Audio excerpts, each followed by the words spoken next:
The galaxy agreed on one truth. Nothing intelligent could ever come from a Class-15 Deathworld. Worlds like that were not homes. They were warnings. They were places marked in red on every star map, sealed away by ancient treaties and fear older than most civilizations. So when the long-range sensor screamed instead of chimed, everyone on the alien survey ship's silent current froze. Commander Thalin lifted her head slowly. Her species had evolved in warm, quiet seas under gentle moons. Loud noises meant danger. Unexpected signals meant death. "Repeat the scan," she said calmly, though her bioluminescent skin dimmed in stress. The technician obeyed. The image stabilized.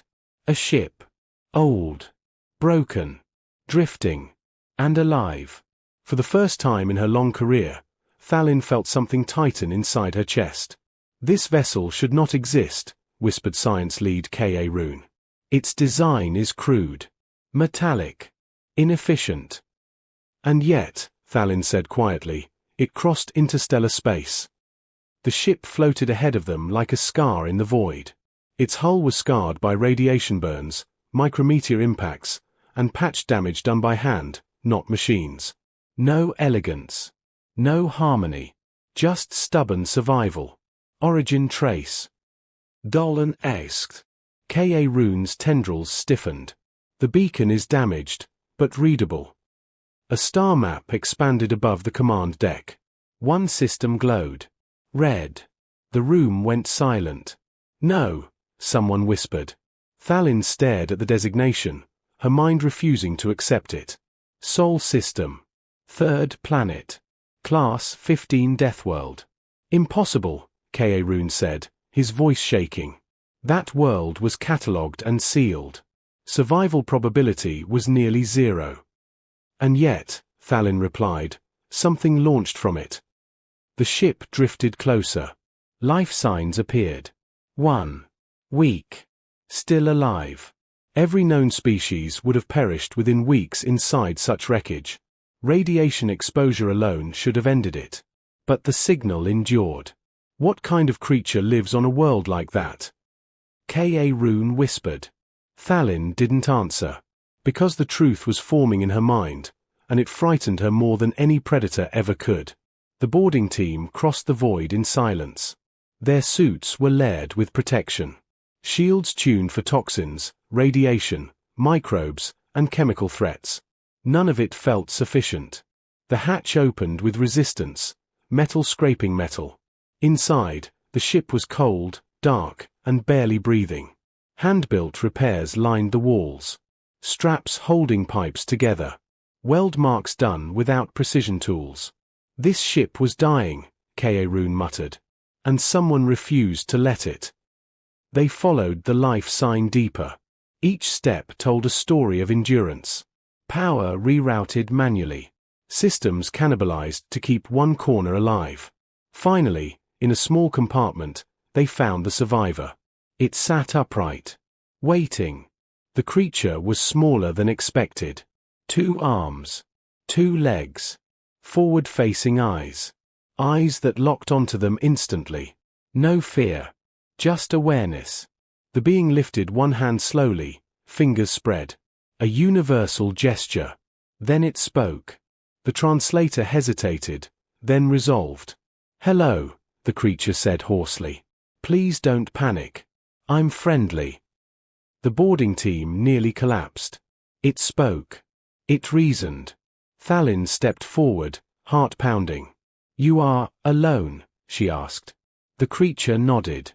"Have been for a while." "How long?" K.A. Rune asked. The creature smiled weakly. "Hard to say. My clock broke. But, maybe 6 years." 6 years. In a dead ship. In deep space. After launching from a world that killed most life just by existing. Thalin felt something new rise in her chest. Not fear. Respect. "What is your species called?" she asked. The creature straightened despite exhaustion. "I'm human," it said. "From Earth." The word echoed in the chamber. Human. A species born on fire, pressure, poison, and predators. A species that did not evolve despite hardship, but because of it. Kaerun whispered, "That world should have destroyed you." The human chuckled softly. It tried. Later, aboard the Silent Current, emergency systems worked to stabilize the human. Medical scans flooded the room. And alarms followed. Its biology was violent. Aggressive immune systems. Bones reinforced by gravity pressure. Organs adapted to oxygen, a corrosive gas to most species. "This creature's body is constantly repairing itself," Kaerun said in disbelief. "It survives damage by design." Thalin stared through the observation glass. "How many of you are there?" she asked. The human opened its eyes. "Billions." Silence. "Your world," Thalin said carefully, "was marked uninhabitable." The human smiled. "We call it home." That was when the alert sounded again. Not from the drifting ship. From the Deathworld itself. Long-range scans lit up. Orbital structures. Artificial satellites. Power signatures. Defense grids. Thalin felt her breath catch. "They're not stranded," Kaerun whispered. "They're established," Thalin finished. The galaxy had avoided a nightmare. And in doing so, it had allowed something incredible to grow unnoticed. Something forged by extinction itself. As Thalin looked at the human resting beyond the glass, one terrifying thought settled into her mind. If humans could survive a Class-15 Deathworld, what would happen when they finally stepped into the wider galaxy? The moment the human stabilized, the Silent Current changed course. Not away from danger. Toward it. Commander Thalin stood on the command deck as the stars shifted. Every instinct her species had ever developed screamed at her to flee. To seal the data, warn the archives, and retreat to safety. But this was no longer a question of safety. This was a question of truth. And truth, once discovered, could not be ignored. A mind built for chaos. The human woke faster than expected. Kaerun watched the medical readouts with disbelief. The creature's injuries, fractured ribs, radiation burns, internal damage, were repairing themselves at a speed no known species could match. "Your body behaves like a battlefield medic," Kaerun muttered. "Constantly adapting. Constantly fighting."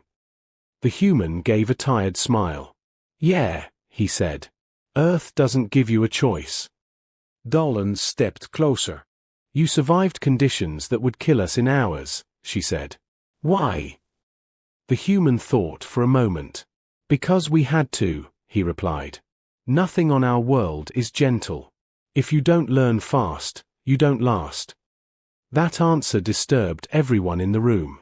Not because it was aggressive, but because it was normal to him.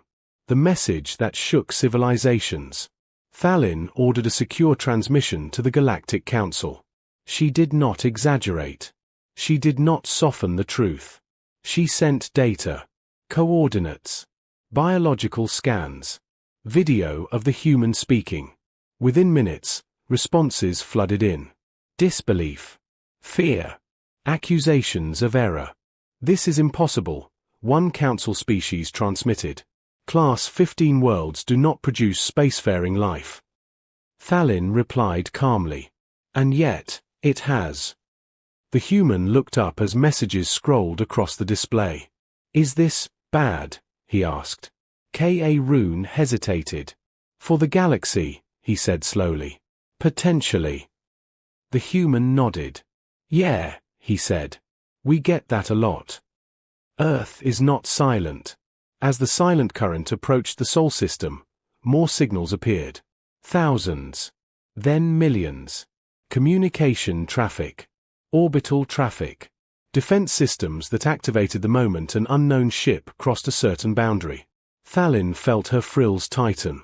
"They saw us before we even entered the system," she said. Kaerun's scanners lit up. No stealth gaps. No blind spots. Their sensor net is aggressive. The human frowned. "Yeah," he said. "That's probably Earth defense." "Defense?" Dolan echoed. The human looked at her. You don't grow up on Earth without learning that something is always trying to kill you, he said simply. We plan for worst-case scenarios. The ship was hailed. A human voice filled the bridge. Unknown vessel, you have entered restricted space. Identify yourself. Thalin hesitated only a second. This is Commander Thalin of the exploratory vessel Silent Current. We come in peace. We have recovered one of your people. Silence. Then. Say that again. The human leaned forward. Hey, he said into the console. It's me. I'm alive. The response came instantly. Overwhelming. Relief. Shock. Then authority. Commander, the voice said, now controlled and sharp. Stand by. You are escorted. Hundreds of human ships emerged from stealth. Not beautiful. Not elegant. But powerful. Functional. Built to survive war. Dolan understood then. Humans did not fear the galaxy. They expected it to be hostile. The truth of a Deathworld species. Earth orbit was crowded. Stations layered with armor. Ships docked, repaired, launched. Everything moved with purpose. No wasted motion. This is not desperation, K.A. Rune whispered. This is organization. The human nodded proudly. We learned early, he said. Nature doesn't care if you're smart. Only if you're prepared. Thalin was escorted to a human station. She saw humans of all types. Some small. Some large. Some scarred. Some laughing. All alert. All adaptable. A human official greeted her. We owe you our thanks, the official said. You saved one of ours. Thalin inclined her head. We believed your species impossible. The official smiled faintly. So did we, he said. For a long time. Why humans survived. During the exchange, Thalin asked the question that haunted her. How did you survive a Class-15 world? The human leaders exchanged glances. Then one answered. We didn't tame Earth, she said. We endured it. We learned from it. We failed. A lot. But every failure taught us something. She leaned forward. Earth tried to kill us with storms. We built shelters. With predators. We built tools. With disease. We built medicine. K.A. Rune felt cold. You turned suffering into progress, he said. The human nodded. We didn't have a choice. Thalin realized then that humans were not dangerous because they were violent. They were dangerous because they adapted faster than fear. The Council's mistake. News spread across the galaxy. Panic followed. Some species demanded Earth be quarantined. Others suggested preemptive containment. The humans listened. Then responded. We don't want your worlds, the human ambassador said calmly. We survived our own. The message was clear. Humans were not conquerors. But they were ready. Thalin stood beside them as the galaxy debated. And she understood the truth too late. The galaxy had feared Deathworlds. Avoided them. Labeled them impossible. Humans were proof that danger does not end life. It forges it. As she looked at Earth spinning below, alive and violent and beautiful, Thalin felt a strange certainty settle in her mind. The galaxy had just met a species that did not break under pressure. It grew stronger. And this was only the beginning. The line the galaxy drew. The Galactic Council did not panic out loud. They panicked quietly. Emergency sessions were called. Ancient laws were dusted off. Words like containment, restriction, and controlled interaction filled the encrypted channels. Humans were not being attacked. They were being managed. From the Council's view, that was mercy. From Earth's view, it was a mistake. Commander Thalin stood beside the human delegation as the decision arrived. Until further notice, the Council transmitted, human expansion beyond your home system is prohibited. Your technology will be reviewed. Your movements monitored. The room was silent. Not angry. Not loud. Just still. The human ambassador, Director Elena Ross, folded her hands calmly. "You're afraid," she said. "We understand fear." A council representative replied, "Your species emerged from an impossible world. That makes you unpredictable." Elena nodded once. "That's fair," she said. "But let me correct one thing. We didn't emerge from Earth." She looked directly at the projection. "We were shaped by it." Earth's quiet response. There were no threats. No raised voices. No mobilized fleets. Instead, Earth did what it always did when faced with impossible odds. It worked. Human scientists opened their data vaults. Medical breakthroughs born from fighting Earth's diseases. Engineering solutions created to survive earthquakes, floods, radiation, and famine. They shared everything. Openly. This technology, Elena said during the next session, was not built for war. It was built so children could live another day. K.A. Roon reviewed the files in disbelief. "These systems adapt in real time," he whispered. "They learn from failure." Thalin watched carefully. Humans weren't trying to dominate the council. They were trying to teach it. The crisis no one predicted. Then the alarms rang. Not on Earth. Not in council space. But deep within a neighboring system. A Class 9 world, stable, populated, and important, was breaking apart. Its star had entered an unstable phase early. Radiation storms tore through planetary shields. Orbital habitats failed one by one. Millions were trapped. The council scrambled. Evacuation plans collapsed under time constraints. Their ships were not designed for such extreme conditions. "This is impossible," one council voice cried. "We don't have the capacity." The room turned quiet. Because the humans were already moving. Built for the worst.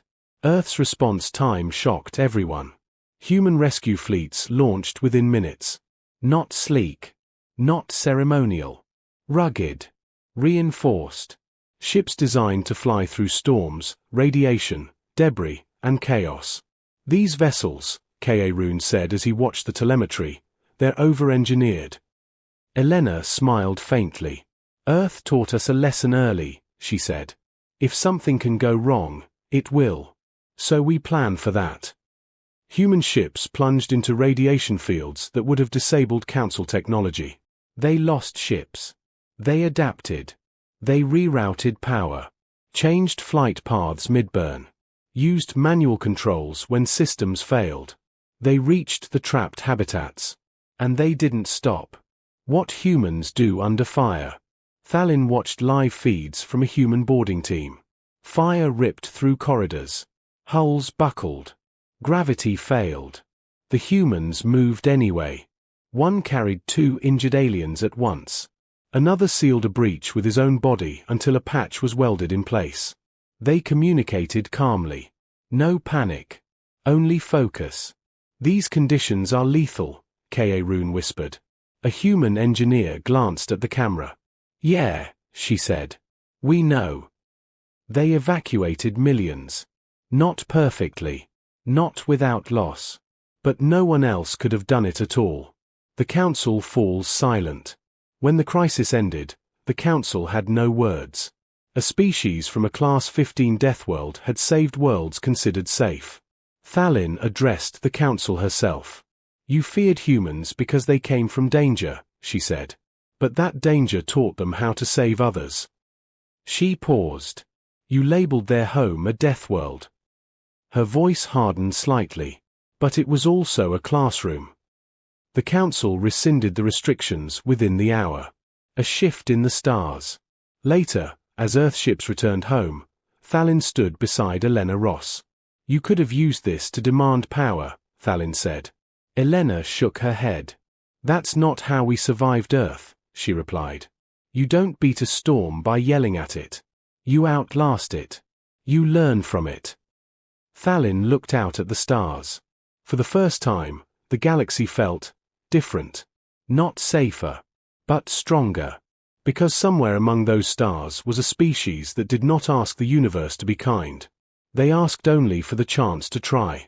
And when given that chance, they never stopped. The signal no one wanted. The warning came without language. No greeting. No demand. Just a wave of distortion that rolled across known space, bending sensors, warping signals, and silencing entire systems in its wake. The Galactic Council knew that pattern. Every elder species did. Thalin felt her body go cold when the ancient symbol appeared on the display. "They are back," she whispered.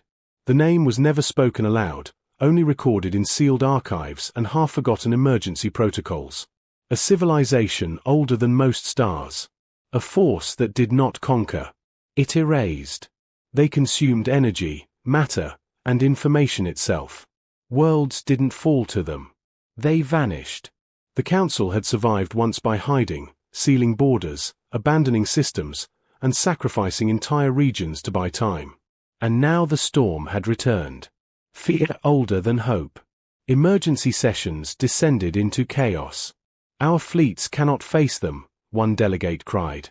"Our weapons are useless," said another. "They adapt faster than we can react." Thalin watched the room collapse into fear. Then she noticed something strange. The human delegation wasn't panicking. They were asking questions. How fast do they adapt? What energy do they feed on? What happens when they encounter resistance? Elena Ross stood slowly. "You survived them once," she said. "How?" The Council hesitated. "We ran," an elder admitted. "We hid. We let them burn themselves out." Elena nodded. "That works," she said. "If you're fragile." Silence followed. She continued, voice steady. "But humans didn't survive Earth by running. A different way to fight. Human analysts absorbed centuries of alien data in hours. Patterns emerged. Weaknesses. Not physical ones, but behavioral. They don't expect resistance," a human strategist said.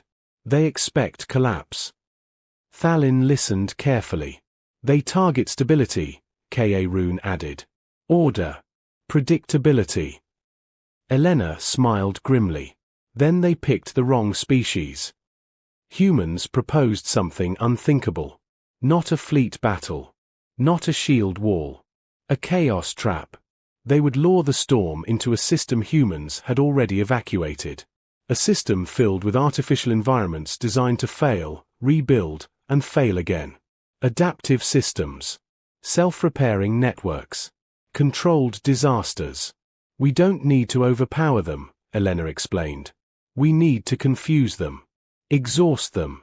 Force them to adapt faster than they can process." The Council was horrified. "This could destroy you," one delegate warned. Elena met their gaze. "We're used to that." Into the impossible. Human fleets moved first. Not away. Toward the storm. Thalin watched from the command deck of a joint observation vessel as the distortion wave collided with human constructs. Stations shattered. Then reformed. Energy flows changed unpredictably. Systems rerouted themselves mid-destruction. The storm reacted. Adapted. And walked straight into the trap. Human ships did not fight directly. They endured. They flooded the enemy with variables. Radiation spikes. Gravity shifts. Data noise. Environmental chaos. "This is madness," Ka Rune whispered. "No," Thalin said slowly. "This is experience." What a Deathworld teaches. The storm began to slow. Its patterns grew unstable. For the first time in recorded history, it hesitated. Human systems learned faster. Rebuilt faster. Changed rules mid-conflict. The storm fed on order. Humans gave it survival. Unpredictable. Violent. Relentless. Just like Earth. "Elena," Thalin transmitted, "you're hurting them." Elena's reply was calm. "We're not hurting them," she said. "We're teaching them what it feels like to live on our planet." The breaking point. The storm collapsed inward. Not destroyed. But dispersed. Its energy scattered, unable to maintain cohesion under constant instability. The galaxy watched in stunned silence. It had taken millennia of fear. And humans had ended the threat in days. Not with dominance, but with adaptation. Aftermath. Emergency lights dimmed. Sensors cleared. The stars returned. Thalin felt something deep shift inside her. "You saved us all," she said quietly to Elena. Elena shook her head. "No," she replied. "We shared what Earth taught us." Kaerun looked at the data one last time. "A Deathworld doesn't just produce survivors," he said. Dolan nodded. "It produces teachers." A new understanding. The council reconvened one final time. This time, the tone was different. Not fear. Respect. Humanity, the council declared, will no longer be classified by its origin world. Thalin smiled faintly. The galaxy had finally learned what Earth always knew. Survival isn't about avoiding danger. It's about becoming something stronger because of it. Silence returned to the stars. Not the fearful silence of hiding civilizations, but a calm that came after understanding. Trade lanes reopened. Borders relaxed. Exploration vessels launched again, this time with humans among their crews. The galaxy had survived its greatest threat, and it had done so by standing beside a species born on a world that should never have allowed life at all. Commander Thalin stood on a high observation platform above Earth orbit, watching the planet turn slowly beneath her. Blue oceans. White storms. Green continents scarred by history and resilience. Still violent. Still dangerous. Still alive. "It hasn't changed," she said quietly. Elena Ross stood beside her. "No," Elena replied. "It never will." The Council's final question. In the weeks that followed, the Galactic Council asked one last question of humanity. It was not political. It was not military. It was personal. Why help us? After all, the galaxy had ignored Earth for centuries, marked it forbidden, left humanity alone with extinction-level threats again and again. Elena answered simply. "Because someone once helped us too," she said. The council was confused. "No one visited your world," an elder replied. Elena smiled. "Not like you mean," she said. "But every storm taught us something. Every disease. Every failure. Earth was our teacher." She leaned forward. "And teachers don't stop teaching just because the lesson was hard." Humans among the stars. Human engineers helped redesign alien cities to withstand disasters that had once been unthinkable. Human doctors cured diseases that had plagued species for thousands of cycles, using immune concepts born from Earth's microscopic wars. Human explorers volunteered for the edges of mapped space, the dangerous places no one else wanted. Not because they were fearless, but because fear was familiar. Kaerun watched a human training program with awe. "They simulate disasters constantly," he said. "Why?" A human instructor overheard him. "So we're never surprised," she replied. The new classification. The Galactic Archive updated its records. Earth was removed from the Deathworld registry. Not because it was safer, but because the term was insufficient. A new classification was added. Cradle of Adaptation. Thalin stood before the archive display when the change finalized. "For centuries," she said, recording her personal log, "we believed safety created intelligence." She paused. "We were wrong." The question every species asked. As humans became woven into galactic life, a question echoed everywhere. What would they become next? Not conquerors. Not rulers. But something rarer. A species that ran toward problems. That built hope from pressure. That looked at impossibility and saw a challenge worth trying. Elena addressed a joint assembly years later. "We are not special," she told them. "We are practiced." Laughter rippled through the hall. "We didn't survive because we were stronger," she continued. "We survived because we refused to quit." Thalin's realization. As her mission ended, Thalin prepared to return to her ocean world.